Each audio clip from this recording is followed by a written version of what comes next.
Le diesel n'a plus la cote. Eh bien, si l'on écoute certaines personnes, le diesel c'est un carburant qui pollue, qui est sale, bref, dont on n'a plus vraiment envie. Bonjour et bienvenue sur Testcars pour l'essai aujourd'hui du Mercedes GLC 300 DE Formatic AMG Line. Le plus important à retenir ici c'est le DE, mais j'y reviendrai plus tard avec une motorisation très particulière. La calandre intègre une caméra et différents capteurs pour un système à 360 degrés. Il y a un kit carrosserie AMG avec des ailes élargies pour jantes de 20 pouces à 5 doubles branches AMG. Le système Digital Light qui est un système en fait qui calcule l'éclairage au pixel près en fonction par exemple du trafic, de la luminosité, de la topographie ou encore de la météo. Il y a la projection du logo à l'aplomb des rétroviseurs qui intègre en outre le système d'alerte d'angle mort. Et il est évidemment électrique. Les rails de toit sont en aluminium. Il y a également un toit ouvrant panoramique en verre dont l'ouverture est tactile. Et derrière, le vitrage est surteinté, la lunette arrière également, mais surtout, c'est un vitrage acoustique insonorisant. Le haillon est par ailleurs électrique. Et ce que j'ai bien aimé, c'est que bon, déjà il y a plusieurs possibilités pour l'ouvrir, depuis l'habitacle comme ça vient d'être fait ici, depuis la télécommande et évidemment depuis l'arrière. Et évidemment, on peut également le refermer depuis l'intérieur. Je parlerai du volume un petit peu plus tard. On passe maintenant à l'intérieur. Le seuil de porte est naturellement estampillé de la marque. Tapis siglé AMG, puisque je rappelle que c'est un véhicule AMG Line. Les sièges, ils sont alors en cuir, électriques. Les commandes d'ailleurs se trouvent sur la porte. Ils sont donc électriques chauffants à l'avant. Ils sont également mémorisables avec le réglage lombaire sur 4 positions. Ça, c'est vraiment pas mal. Et surtout, on est hyper bien installé. C'est vraiment, au niveau confort, il n'y a rien à dire. On passe au volant, multifonction, en cuir naturellement, avec des commandes tactiles, plus les palettes pour avoir accès à l'équivalent du B, mais ça, j'y reviendrai sous peu. Sur cet écran central de 11,9 pouces, on retrouve bien évidemment la navigation, l'infotrafic, c'est compatible Apple CarPlay et Android Auto. Ici, juste là, on est sur la clim, 4 zones, donc 2 à l'avant et 2 à l'arrière. On y reviendra plus tard, mais il y a aussi un panneau de commande pour les passages arrière. L'affichage tête haute qui est proposé, on peut aussi l'enlever parce que ça gêne certaines personnes ou ça peut gêner certaines personnes. L'assistance en descente. Je fais le parallèle tout de suite avec un mode de conduite off-road. Donc là, il va y avoir certains paramètres du véhicule qui seront modifiés. On laisse tel quel. Les modes de conduite, donc justement off-road. Il y a différents modes de conduite. Donc l'off-road, on l'a déjà vu. L'électrique, hybride, qui est extrêmement important sur ce genre de véhicule. Bon, le sport, c'est bien beau, oui, ça va changer un petit peu, mais c'est pas du tout le type de véhicule pour. Et enfin, individuel. Donc là, on va pouvoir régler certains paramètres un peu plus en détail.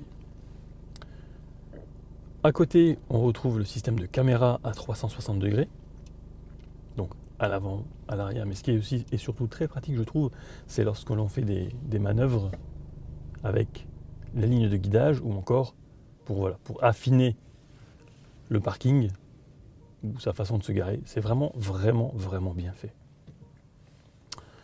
Ensuite, hop, on repasse en marche avant. Voilà, ça change automatiquement, c'est irréprochable. Et là, on est sur le menu lié à la batterie électrique. Mais ça, encore une fois, j'y reviendrai plus en détail lorsqu'on en abordera le moteur. Ensuite, ici, le capteur d'empreinte digitale pour Mercedes Me. Réglage du volume, tout à fait classique. Et puis là, en dessous, on est sur 2 porte-gobelets, un rangement, un chargeur par induction juste là. Et ici, il y a une prise USB-C. Il y a également 2 prises USB-C sous la coudoir centrale. Et on revient brièvement sur cet écran tactile pour vous montrer l'éclairage d'ambiance. Donc on peut choisir différentes couleurs. Voilà. C'est sympathique, en fonction des goûts et des couleurs de chacun. On passe maintenant à l'arrière. À l'arrière, rien à dire. Il y a évidemment de la place. Il y a la commande donc pour la clim des passagers. Par contre, ça reste quand même très massif à l'avant. Si on veut voir quoi que ce soit, il faudra un petit peu se décaler. En plus, le vitrage est surteinté à l'arrière, donc voilà. Après, c'est toujours une question d'habitude. On passe maintenant au volume du coffre. Le volume du coffre aussi entre 470 et 1530 litres.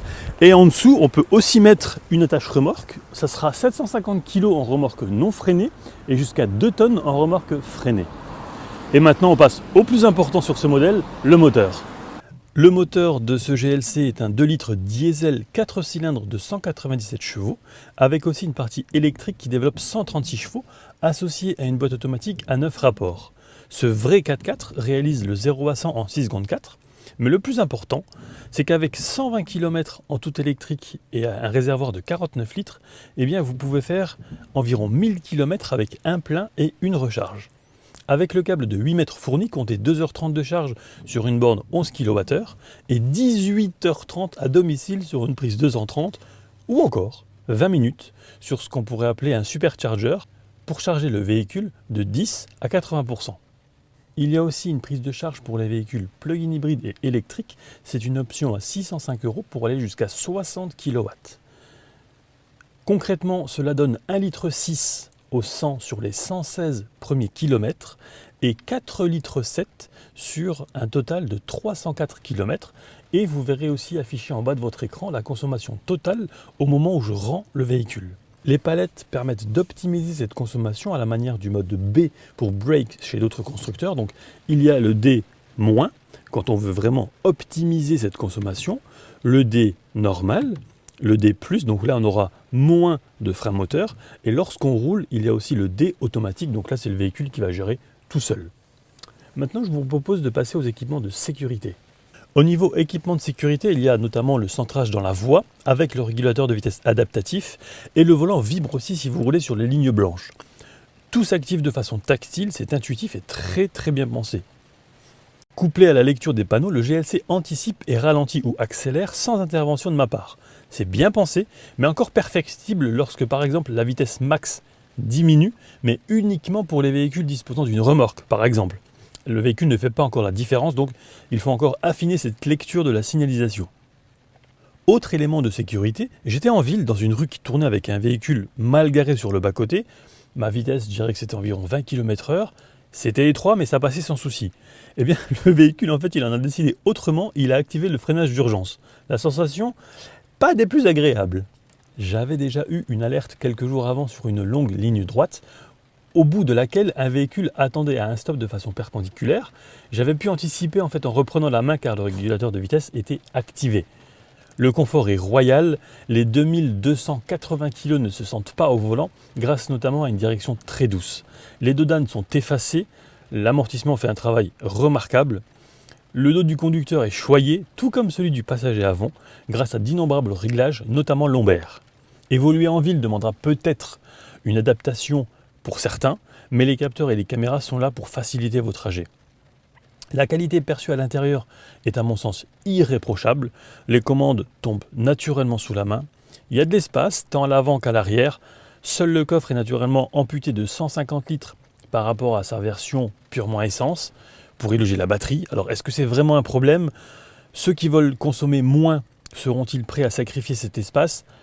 Sans nul doute, d'autant plus avec une différence de prix de 8 470 € à configuration équivalente. Affiché ici à 94 464 €.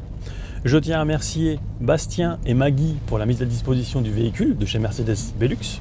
Sans oublier Romain de Rive 54 qui a bravé la pluie. J'espère que cet essai vous aura plu. Si c'est le cas, n'hésitez pas à mettre un petit pouce bleu, à partager la vidéo et à vous abonner à la chaîne.